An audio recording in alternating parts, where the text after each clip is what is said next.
Hi folks, welcome to the Lighthouse bus. We're going to try and give you a little information about Bay City on the way out there, so it won't be totally boring. Bay City actually was a thriving lumber community. They had more millionaires per capita than any other city in the world. Up the street here on Midland Street is the Sage Library. It was built by one of our lumber era barons. During the lumber era, you know, they created tons and tons of lumber. They actually made, I forget what the exact number is, but there was enough shingles made in Bay City to encircle the world 3 times. The river is actually a couple hundred yards to our east, and directly across the river was the Defoe Shipbuilding Company. And they built several destroyers here. The original ship we were supposed to get was the Adams, which was actually built here in Bay City. And something happened, they couldn't get us that ship, so we had to take a destroyer of the same class.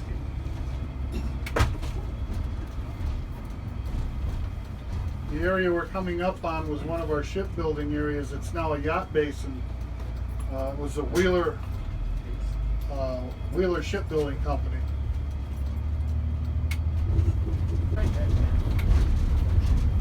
Coming up on our right, you'll see the piles of stone. That's the Wirt Stone Dock. They have 2 locations on the Saginaw River. One of them is up next to the Zilwaukee Bridge near Saginaw. And they probably account for 50% of our ship traffic in the river, bringing in stone from northern Michigan and Canada.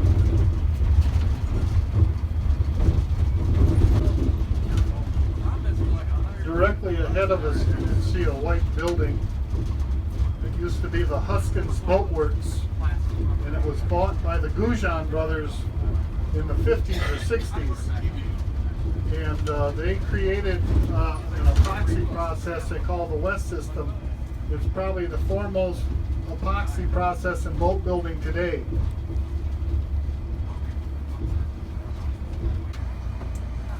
Oh yeah, there's one of our tall ships just behind the destroyer. He's heading out for a little cruise.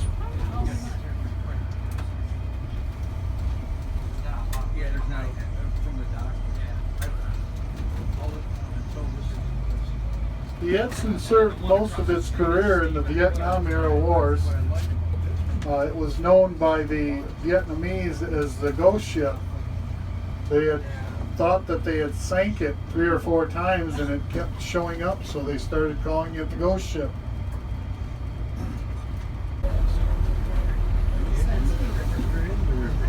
In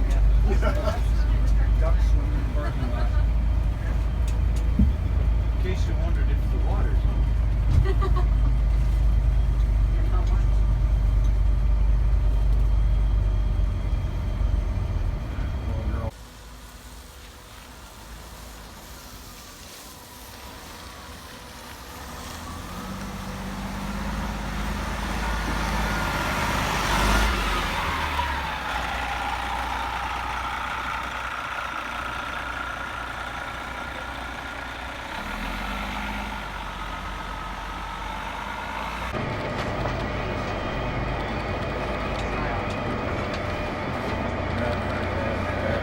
They're not clicking yet.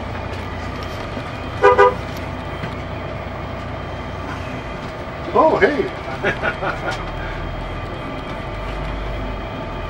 They're like chickens. They won't move until you almost run them over. It's looking that way, isn't it?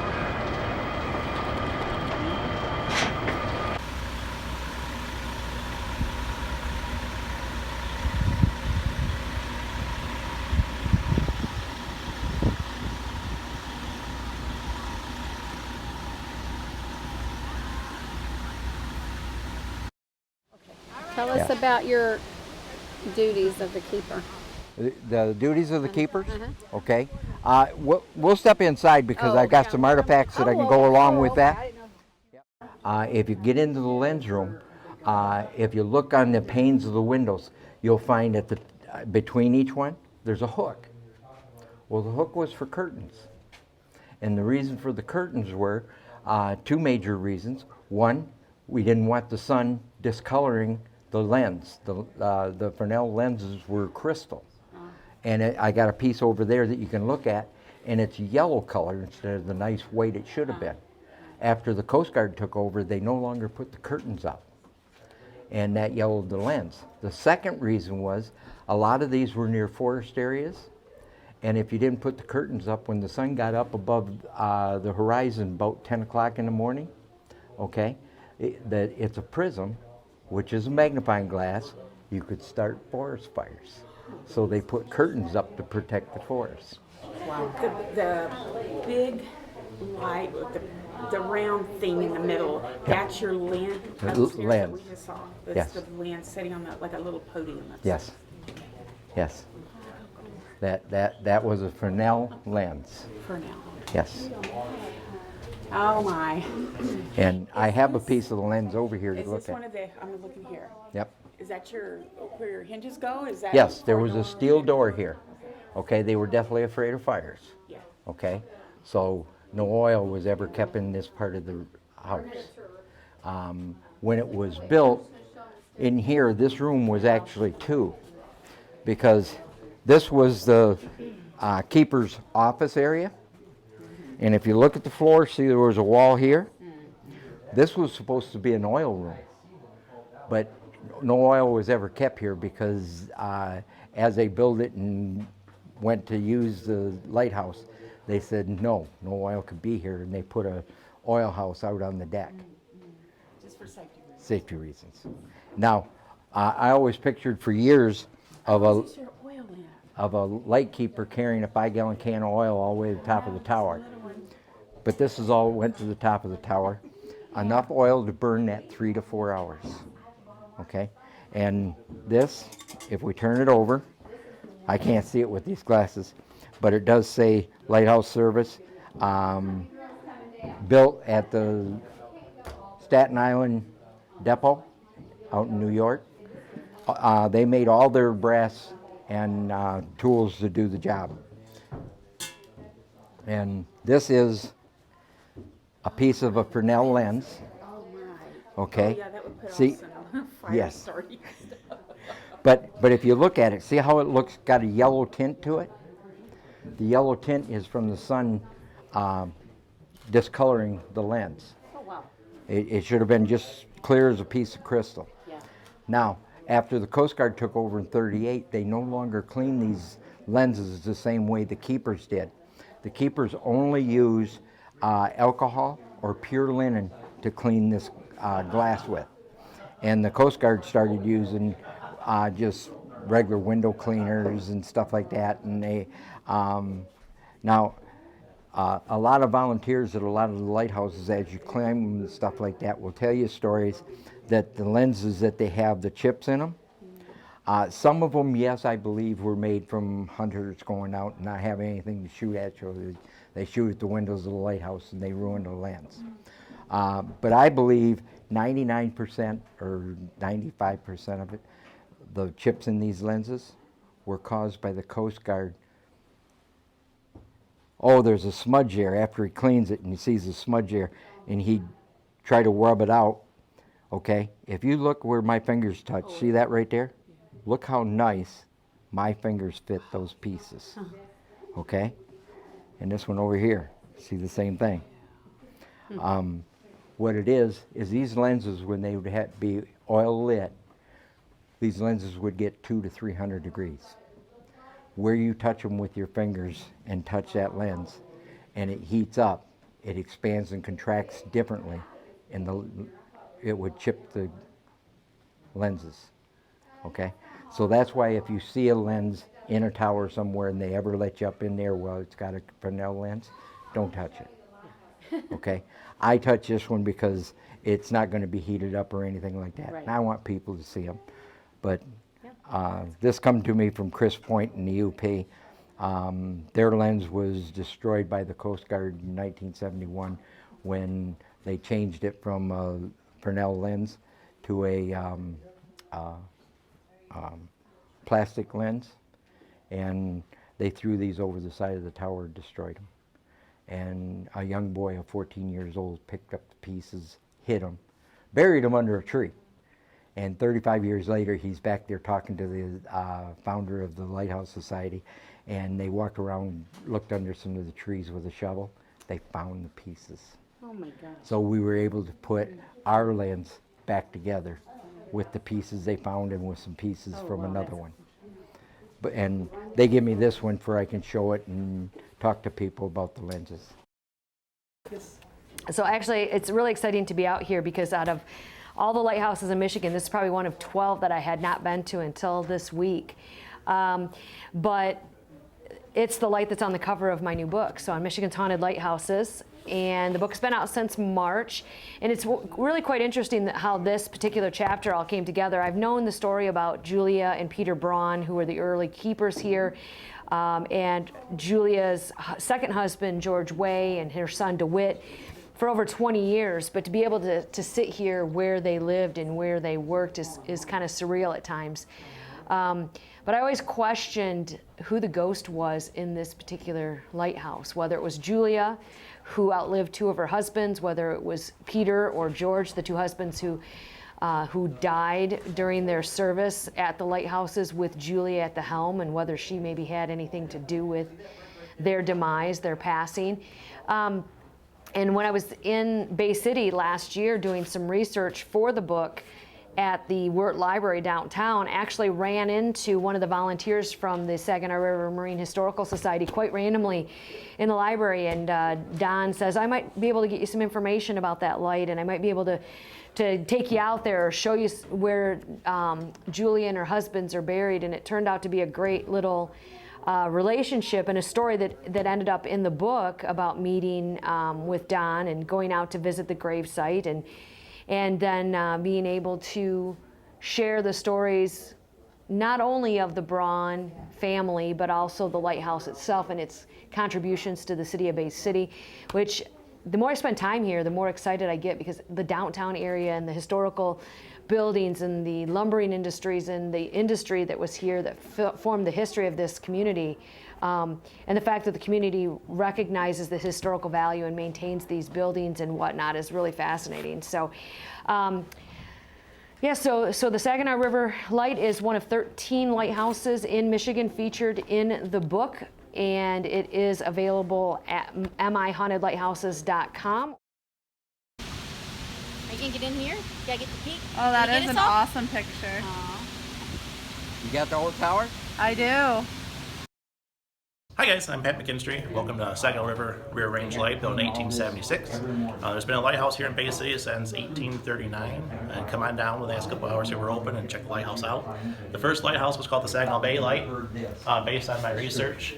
This is what the lighthouse looked like. Construction started in 1839. She opened up in 1841. It was, depending upon what records you look at, about 50 feet tall. The house was 1.5 stories, 2 rooms downstairs, dirt floors, kitchen and bedroom, and upstairs had a small loft where the kids would sleep. This is a picture of the house when it got remodeled later on, because when they tore the original lighthouse down and built this lighthouse, the old house became the assistant keeper's house for the front range light. And they remodeled, put a full second story on, and then show you here too. This is the only known photograph of that keeper's house. The first keeper here was a woman named Julia Braun. Picture of her up here in the top right. She and her husband were the last keepers of the Bay Light. He passed away, she took it over. And when they opened this lighthouse up, she took over this lighthouse, became one of the first female keepers in the Great Lakes.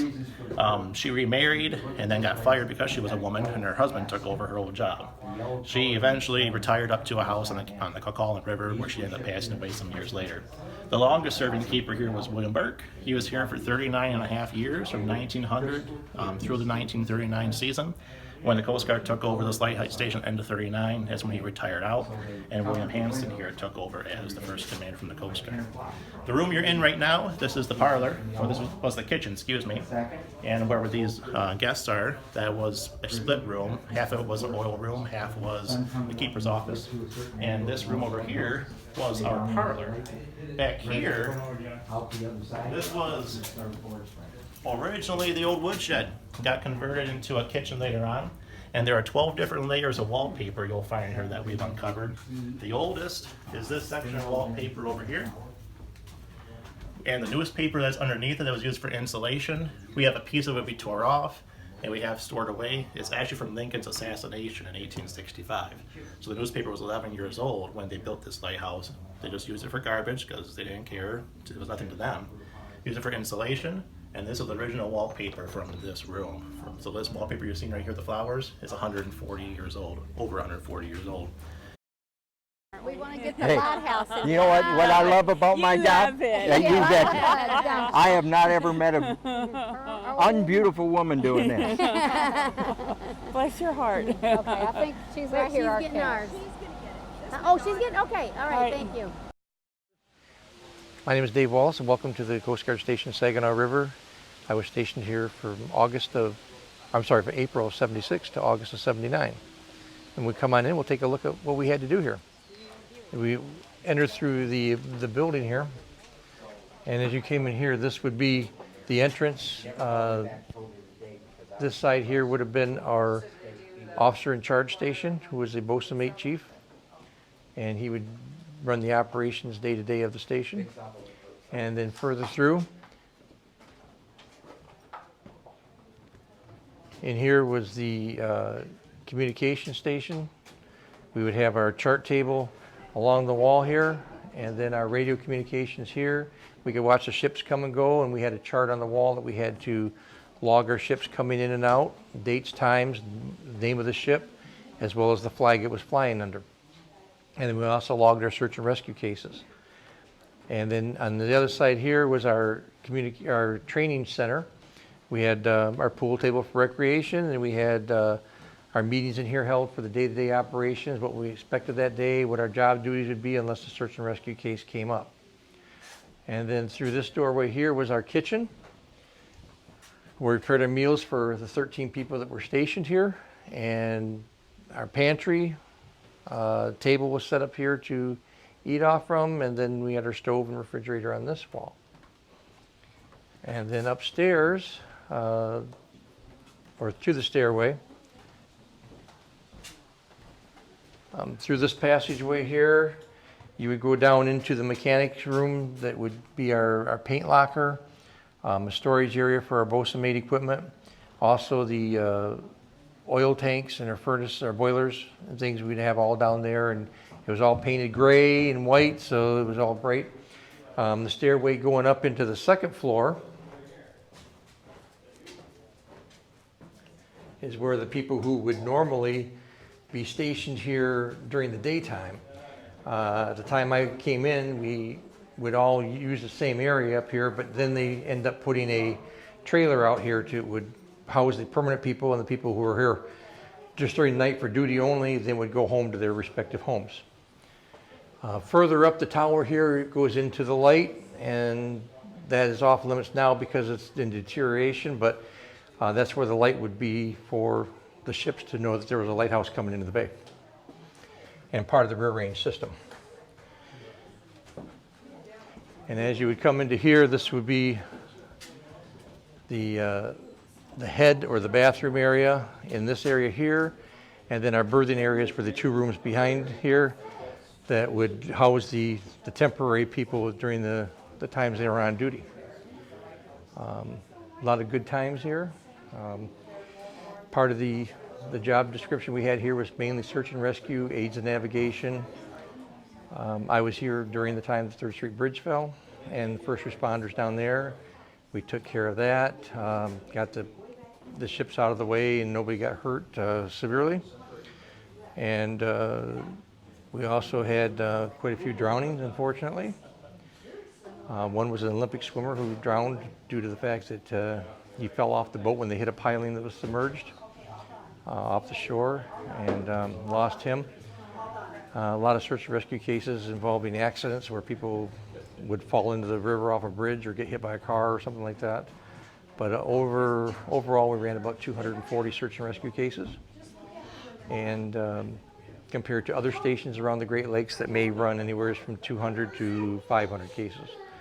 We were kind of a small station with only 13 people. We had a chief, we had 2 first class, 4 second class, and 8 third class, 8 seamen firemen. And that's pretty much it for the station here. See, some like it, some don't. Oh, of course. Well, that's kind of cool. So the sign says, it's hard to see, but it says fire ladder. When the Coast Guard was here, you can see where the paint's missing, it's natural brick. They had a ladder bolted here that came out the building, right up to that second floor window. That was their fire escape up here.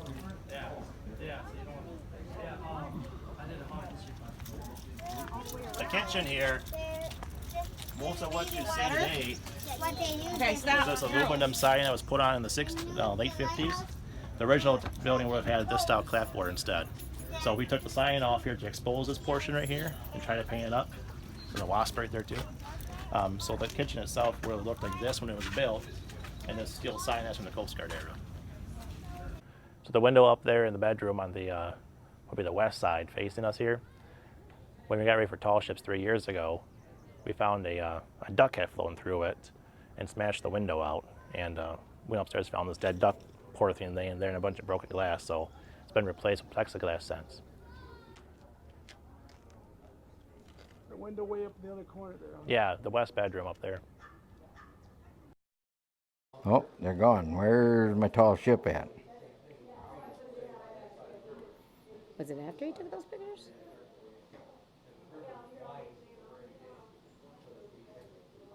This was when I was up in the lens room. That's what it's like up there.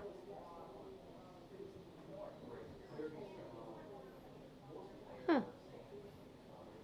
Where's the tall ship? Getting closer here. Oh, cool. Oh, that's neat.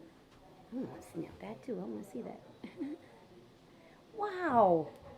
And then I got... Oh my gosh, that's a really good one. You can get in.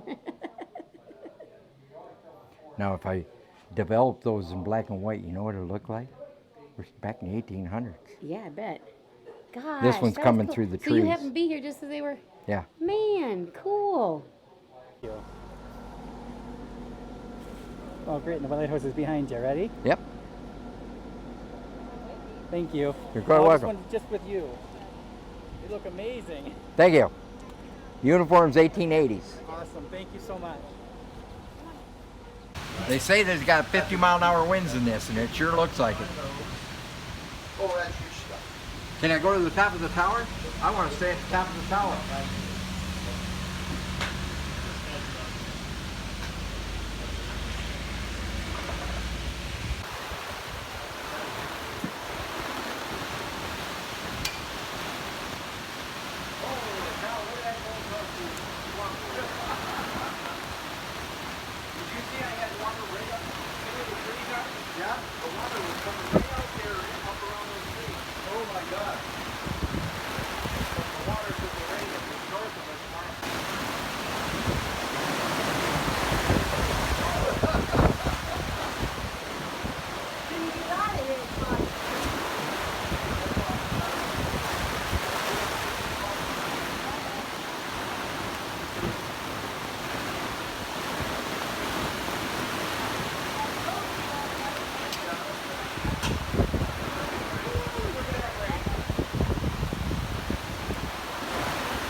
Right on, I'll get right on.